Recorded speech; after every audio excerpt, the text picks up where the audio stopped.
Right before the first episode of Marvel's Loki landed on Disney Plus, multiple clips and pieces of content and information was released by Marvel Studios and Disney.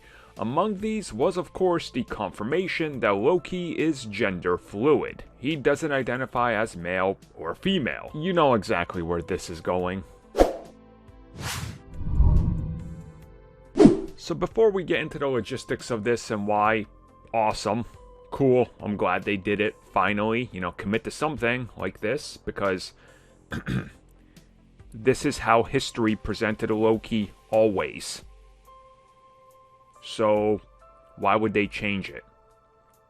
Right? I make sense there? Loki has always been like this. He also shapeshifts. He's also the god of mischief. He's all about tricks, misdirection, and being who he can be at the time to better and further his own gains. So if it requires shape-shifting or identifying as something else, yeah, that's Loki. That's literally been Loki. If you've ever read any Norse mythology, you automatically understood that. They didn't care. That's what it was about. So I don't see why people should care to the point that it upsets them. Whereas then Tom Hiddleston had to address this, being like, yeah, that's kind of just how it is. That's Loki. Loki is gender fluid. It's what I'm here doing. Representing this character, talking about the range of character and things he can do as well.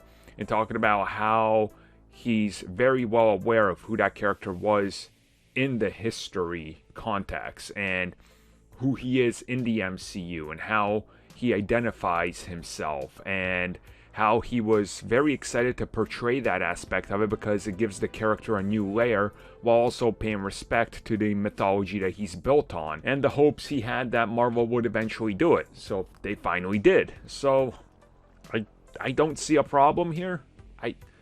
I know, if you guys are following this channel, the podcast, everything we talk about, this doesn't surprise you. It doesn't surprise you that I don't have a problem with this. You should obviously understand that I was waiting for this, right? I've always talked about it. History's always been my thing. That's literally what I do on my free time, is watch, read, and follow historic things and all that. So I love this, and Norse mythology being one of my absolute favorites in the top 3, I've been waiting for this for a long time. And before people say, and I know people will, well, why does this human have to do this? Why they gotta go wokey, right? Because that's what we're using now. He's wokey. For starters, he's a frost giant, so he's already been pretending to be something he's not his entire life. So, go read a book, preferably a Marvel Comics one, if you want to know more about Marvel's Loki. If you want to know more about the real Loki, I suggest picking up some actual, academic historic books.